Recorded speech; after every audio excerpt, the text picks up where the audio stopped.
Exercise 6.3 और 6.4 दोनों को मिक्स करके बता रही हूँ, ठीक है। इसमें दो चीजें, एक तरीका तो हमने पिछली वाली वीडियो में सीखा था, find the square root by prime factorisation method, ठीक है।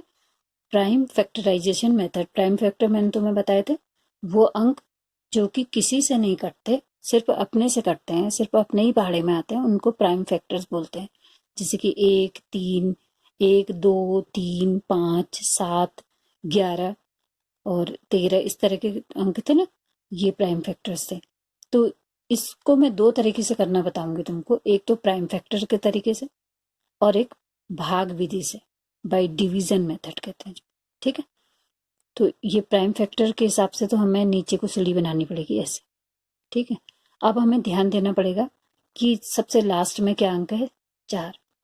तो ये 4 अंक किससे कटेगा, 4 2 के पहाड़े में 4 आता है ना, सबसे छोटा अंक हम 2 ही सोचेंगे पहले, तो 2 के पहाड़े में 4 आता है, तो हम इसको 2 से काटना शुरू करेंगे।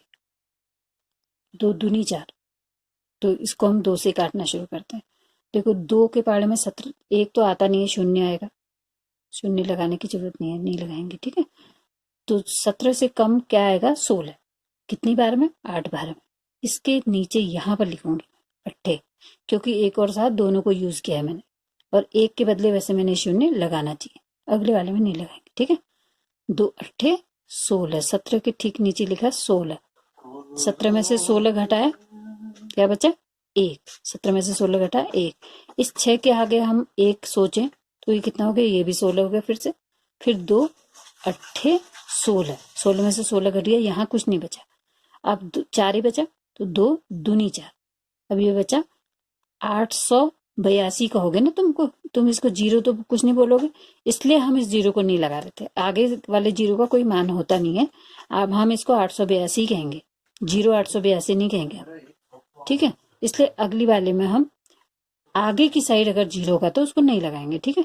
फिर से हम इसको 2 से काटेंगे, क्योंकि इसके पीछे 2 दिखाई दे रहा है। 2 चक्को 8, पूरा का पूरा कर लिया। ये क्या है, सिर्फ गुणनफल लिख रहे हैं हम यहाँ पे। फिर 2 चक्को 8, फिर 2 एकम 2। यहाँ पर क्या लिखना है, इसको ध्यान से समझ लो। 2 और इसकी गुणा हुई तो ये आना चाहिए, इसकी और इसकी गुणा हुई तो ये आना चाहिए, इसकी और इसकी गुणा हुई तो ये आना चाहिए। देखो 2 की 4 से गुणा हुई 8 आया, 2 की 4 से गुणा हुई फिर 8 आया, 2 की 1 से गुणा हुई 2 एकम 2 आया ना। यहाँ देखो, अगर इसको ना सोचो तुम, 2 अट्ठे 16, यहाँ तो 17 नहीं आया, लेकिन जो यहाँ बचा था, एक ही बचा था, उसको हमने यहाँ ऐड कर दिया।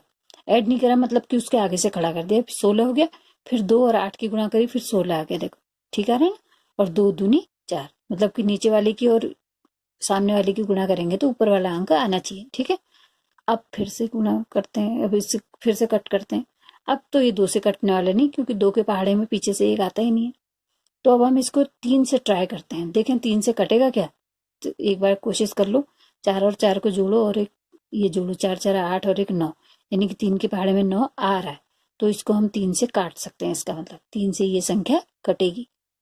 अब 3 से काटो, 3 के पहाड़े में 4 तो आती नहीं, तो 3 के पहाड़े में 3 ही सबसे छोटी संख्या आती है, और वो कितनी बार आती है, एक बार। 3 एकम 3, यहाँ पर सोचो कि 3 लिखा हुआ है, 4 में से ये 3 को घटा दो, क्या बचा, 1। और इस 4 के आगे उस 1 को सोचो, ये कितना हो गया, 14 हो गया, ठीक।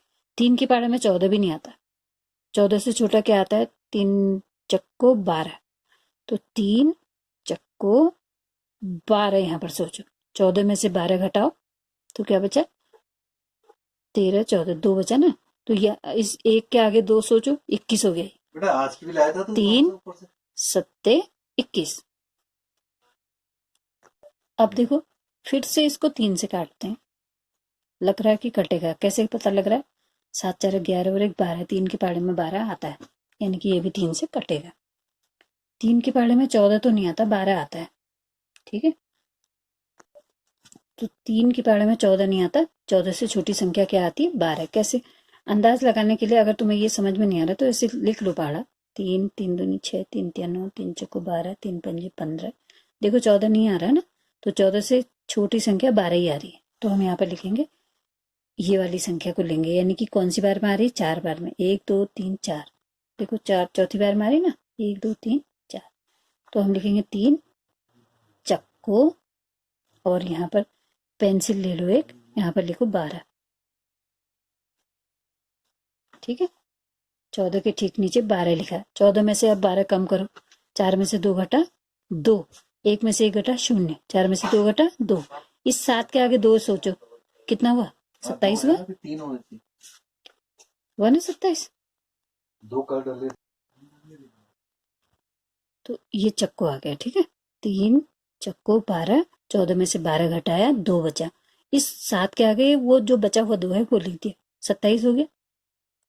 आगे वाले को मत देखो आप, ये खाली 27 को देखो। ठीक है, अब 3 के पाड़े में 27 कब आता है, 3 नम 27, तो यहाँ पर नम लिख देंगे, नम 27। ठीक है, अब जो ये चीज है इसको मिटा दो, ताकि तुम्हें कंफ्यूजन न रहे कि यहाँ पर क्या था ये। ठीक है, ऐसे डिलीट कर देंगे, इसको मिटा देंगे।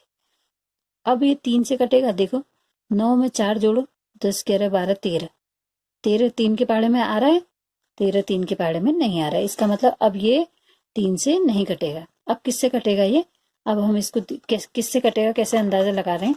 हमारे पास जो टेबल थी ना, ये वाली टेबल, देखो इसके पीछे 9 है, तो 9 किसके पीछे आ रहा है, देखो जरा, यहाँ पर आ रहा है 9, और एक 3 में आ रहा है। 3 में तो हमने अंदाजा लगा लिया कि ये तो 49 तो 9 से कटने वाला नहीं है, लेकिन 49 यहाँ पर है, ये किससे कट रहा है, देखो 7 से, तो या तो 7 के पाड़े में पीछे से 9 आएगा, या 3 के पाड़े में पीछे से 9 आएगा।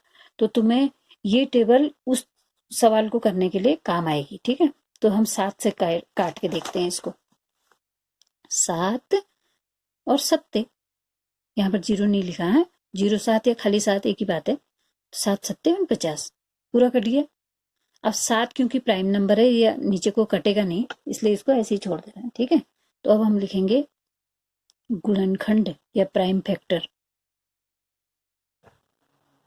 बराबर 2 गुणा 2 गुणा 3 गुणा 3 गुणा 7 गुणा 7। ठीक है, 2 गुणा 2 गुणा 3 गुणा 3 गुणा 7 गुणा 7। ठीक है, और वर्गमूल क्या हो जाएगा, बराबर इनमें से 1 2, इनमें से 1 3, और इनमें से 1 7, इन तीनों को गुणा कर देते हैं। ठीक है, तो ये क्या हो गया, 2 3 6, 6 7 42, इसका आंसर आ गया 42। हम वर्गमूल न लिख करके ये भी लिख सकते हैं, देखो क्या कर रहे हैं हम, देखो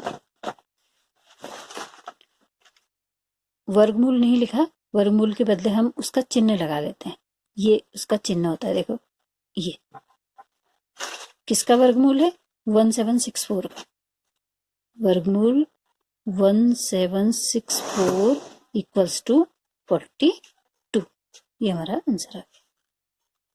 ठीक है, ये तो हमारा प्राइम फैक्टराइजेशन मेथड है, या प्राइम फैक्टर मेथड। अब मैं इसको भाग विधि के द्वारा बता रही हूँ। भाग विधि में क्या है, देखो 1764 को भाग विधि के द्वारा इसका वर्गमूल निकाल रहे हैं हम। इसमें देखो ये ऊपर वाले में हमने नीचे को ऐसे सीढ़ी बनाई थी, नीचे को ऊपर से ओपन था, देखो यहाँ कोई लाइन नहीं है, लेकिन इस जो भाग विधि है इसमें नीचे को ऊपर को लाइन है और नीचे को ओपन है। ठीक है, ये भाग विधि है। अब भाग विधि में क्या क्या करना होता है, ध्यान से समझना, ये वीडियो को बार बार देखना। ठीक है, तो हम क्या करते हैं, पीछे से स्टार्ट करते हैं और जोड़े बनाते हैं अंकों के, 4 और 6 का जोड़ा, 7 और 1 का जोड़ा। अगर एक नंबर और होता वो अकेला रहता, लेकिन यहाँ पे दोनों के जोड़े बन गए। ठीक है, अब हम शुरू करते हैं। ये जो संख्या यहाँ पर लिखी है, इतना या इससे छोटा कोई नंबर वर्गमूल के पहाड़े में आ जाना चाहिए। वर्गमूल का पहाड़ा ये है। ठीक है, यहाँ पर देखो ये 17 है, 17 से छोटा कोई नंबर आना चाहिए। देखो यहाँ क्या है, वर्गमूल के पहाड़े में 16 छोटा है, और वो किस में आया है, 4 में, तो हम 4 को लेंगे यहाँ पर। ठीक है, हम कैसे लिखेंगे, देखो इसको 4 चक्को 16। दो दो अंक लिए जाते हैं इसमें। जैसे नॉर्मल जो भाग हम करते थे उसमें एक ही अंक लेते थे, इसमें दो दो अंक लिए जाते हैं। ठीक है, 4 छक्को 16। अब 17 में से 16 घटा, बचा 1, यहाँ घटा लिया। जैसे भाग में घटाते थे वैसे यहाँ भी घटाया। अब यहाँ क्या करेंगे, 4 के ठीक नीचे 4 लिखेंगे और इन दोनों को जोड़ देंगे। 4 के नीचे 4 ही लिखना है, 5 होता तो 5 के नीचे 5 ही लिखते हैं। इन दोनों को जोड़ देना है। चाहो तो तुम इसको मत लिखो, लेकिन इसको दुगना करोगे तुम। 4 के संग 4 जोड़ोगे, यहाँ पे 8 आएगा। यहाँ पे 5 है तो यहाँ पे 10 आएगा। यहाँ पे 6 है तो यहाँ पे 12 आएगा। 6 का दुगना कर दो, 12 आएगा। 6 या 6 और 6 लिख दो, यहाँ 12 आ जाएगा। ठीक है, इसको दुगना करना ही पड़ेगा। अब यहाँ पर आ गया 8 और यहाँ पर क्या करना है, 1, ये 1 तो है ही, यहाँ से घटा हुआ है। अब यहाँ पे 6 और 4 दोनों को एक साथ उतारेंगे। देखो यहाँ पर दोनों अंक उतारने पड़ रहे हैं। अब हम 8 के संग कोई संख्या लेंगे जो कि 164 हो जाए, या 164 से थोड़ा सा कम भी चलेगा, इससे बड़ा नहीं चलना चाहिए। ठीक है, तो 8 के साथ हम क्या संख्या लें कि उससे गुणा करके यहाँ पर भी कुछ आना चाहिए, यहाँ पर भी कुछ आना चाहिए। इसकी गुणा इससे करके, ये दोनों सेम अंक आएंगे, गुणा करके यहाँ पे 164 आ जाना चाहिए। अब पीछे देखो 4 है, या तो हम 2 से 2 को गुणा करेंगे तब 4 आएगा, या फिर हम 8 से 8 को गुणा करेंगे तब 4 आता है ना। 8 8 64, ये टेबल में पता लग जाएगा हमको, रहेगा ना यहाँ पता। तो टेबल बनाइए जो, ये 8 से 8 को गुणा करा है तभी भी पीछे से 4 आया है ना। ये तो या तो यहाँ पर 2 हो सकता है, या तो यहाँ पर 8 हो सकता है। तो ये तब पता लगेगा जब वो टेबल याद होगी हमको। ठीक है, तो वो टेबल याद करना जरूरी है। तो पहले हम 2 लेकर के ट्राई कर लेते हैं, फिर 8 लेकर ट्राई करेंगे। ठीक है, 8 के संग हम 2 लेके ट्राई करते हैं। 2 ऊपर होगा तो 2 ही नीचे भी होगा। ठीक है, इनकी गुणा करते हैं। 2 दूनी 4 और 2 अट्ठे 16। देखो ये तो ठीक है, 164 आ गया, तो आगे को करने की जरूरत ही नहीं है। ठीक है, ये ठीक कितना ही आ गया, इतना जितना ही है। तो हम लिखेंगे यहाँ पर 2 और यहाँ पर भी 64 के ऊपर 2। तो अब इसके भी नीचे 2 लिखा। देखो यहाँ पर 2 नया अंक 2 लिया था ना, ये तो ऊपर से आया है, तो 2 अंक नया लिया था, उसके नीचे भी 2 लिखा है। 2 को 2 से गुणा करो, 2 दूनी 4 और 2 अट्ठे 16। ठीक है, अब इसके आगे को भी कोई अंक और होता तो हम उसको यहाँ उतारते और फिर हम क्या करते, इसको जोड़ करके यहाँ लिखते। 2 और 2 4 लिखते और 8 का 8 आता है यहाँ पर को। लेकिन आगे को कोई अंक नहीं है, इसलिए आगे को नहीं लिखेंगे। 164 में से 164 घटा दिया तो यहाँ कुछ भी नहीं बचा। तो हमारा वर्गमूल 1764 का क्या आ गया, 42। ठीक है, ये भाग विधि हो गई, ये गुणनखंड विधि हो गई। देखो यहाँ भी 42 आया इसका, यहाँ भी 42, एक ही जैसा आ रहा है, एक ही आएगा, क्योंकि वर्गमूल चाहे कितने कोई भी विधि से निकालो तुम, बात तो एक ही है ना। मान लो हम मयंक के घर जा रहे हैं, तो किसी भी रास्ते से जाएं, अगर मयंक के घर जाना है तो वहीं पहुंचेंगे हम। ठीक है ना, मान लो तुम यहाँ नैनीताल आए, तुमने कहा मयंक के घर जाते हैं, तो तुम किसी भी रास्ते, मल्लीताल से आओ या तल्लीताल से आओ, भवाली से आओ, कहीं से भी आओ, तुम मेरे घर पहुंचोगे ना। तो इसके भी निकालने के कई तरीके हैं, लेकिन आंसर वही आना चाहिए, एक ही चीज। ठीक है, तो अब मैं जो दूंगी तुमको, एक आध तुम करोगे।